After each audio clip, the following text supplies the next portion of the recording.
Let us see the nucleotide excision repair pathway. So in this pathway, the crystal structure of UVRA DNA complex reveals that UVRA doesn't make direct contact with the modified thymine but does bind to DNA regions on either side of the lesion. So the first step is the formation of UVRA DNA complex. So UVRA comes to the damaged DNA and binds with the DNA. So it doesn't directly bind to the damaged nucleotide. So rather it binds either to either side of this lesion. Based on this information, it appears that UVRA makes an important contribution towards recognition of the DNA damaged lesion.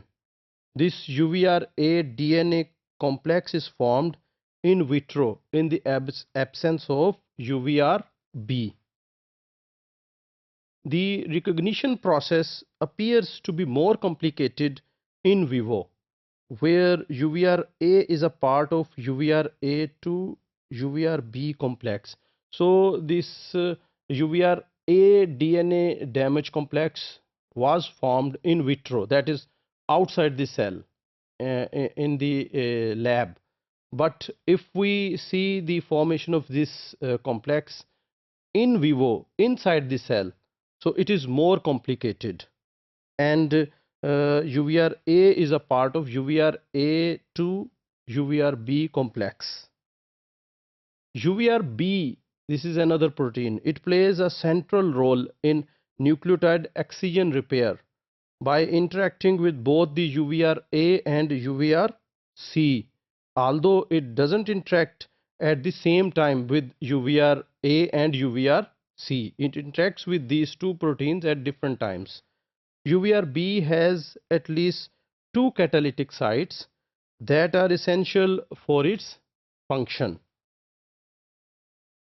UVRB combines with UVRA to form a UVRA2 UVRB complex, either in the solution or on the DNA. So if two molecules of UVRA are present and one molecule of UVRB is present, they make a complex.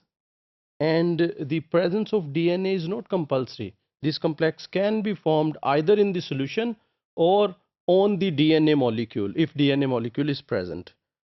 Initially, this protein complex binds to DNA at some distance from the damaged site.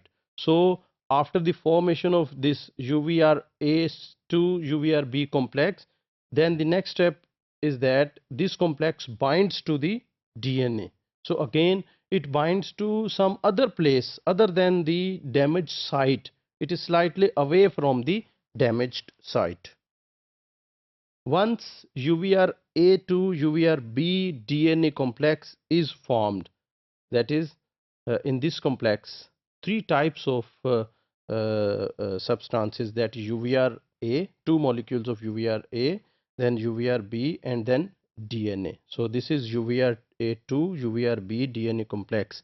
Once it is formed, the UVRB helicase catalyzes ATP dependent movement of UVRA to UVRB along the DNA until the protein complex encounters a bulky adduct or helix distortion. So when this complex UVRA to UVRB binds to DNA, it binds slightly away from the damaged site. So after binding, the UVRB helicase catalyze the movement of this complex. So this start moving along the DNA strand, and it keeps on moving until it reaches the damaged site, either a bulky adduct or in the form of a helix distortion. So it reaches on the site. The UVRA is released in an ATP dependent reaction with a concomitant conformational change in the UVRB, that produces a stable UVR-B DNA complex. So when this complex UVR-A to UVR-B complex, when it reaches the damaged site, the UVR-A is removed from this complex. So the UVR-B and DNA complex remains. So here in this figure you can see these are the two molecules of UVR-A2 and this is one molecule of UVR-B, and first this complex is formed which is UVR-A2 UVR-B, and then this DNA containing this damaged portion. So this damaged portion is present in this DNA. Then this complex binds with DNA. Look, this is the damaged site, but the complex has bind somewhere else, that is away from the damaged site. So in this way a UVR-A to UVR-B DNA complex is formed, and in the next step you can see this is the UVR-A2 UVR-B DNA complex. So it start moving, and after that this UVR-A molecules, two UVR-A molecules are removed, and now this is UVR-B DNA complex. So this is a stable complex. UVR-A functions as a molecular matchmaker in this pathway, because it has only role to match the UVR-B and the damaged site, and then it is removed from the complex. It uses energy of ATP to facilitate the formation of UVR-B DNA complex and then dissociates from the complex. So in this whole process the energy from ATP is used. UVR-C, which has a flexible linker that connects its N-terminal and C-terminal domains. It binds to UVR-B DNA complex and makes two incisions, one on each side of the lesion. So if lesion is present here, it makes two incisions, one here and one here on either side of the lesion.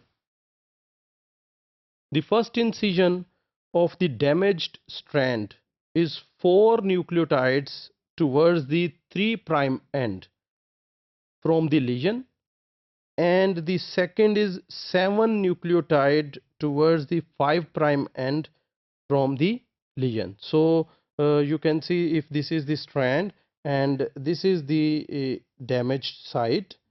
So first cut is about 4 nucleotide towards 3' end, and the second nick is towards 7 nucleotides towards 5' end. So in this way two nicks are produced. This is a UVR-B DNA complex, this one, and this is UVR-C molecule. So it combines with this UVR-B DNA complex, and a complex which is UVR-B UVR-C DNA complex is formed. So this UVR-C, it introduces two nicks. The first nick here, this is 3' cut, and the second nick is here, which is 5' cut. So this UVR-C, it introduces two nicks in the strand of DNA which contained damaged nucleotide. So in the next pathway, this is UVR-D, and it keeps moving it, and then DNA polymerase 1, it repairs the excised portion, and finally DNA ligase, it ligates the ends. So in this way this pathway is completed. So how this UVR-C interacts with UVR-B and performs its function is still to be described. Nobody knows how this interaction takes place. Following 3 more steps are required to complete the repair process, and these are the UVR-D, a helicase, excises the damaged oligonucleotides, then DNA polymerase I uses the undamaged strand as a template to fill the gap, and finally DNA ligase seals the remaining nick to complete the repair process.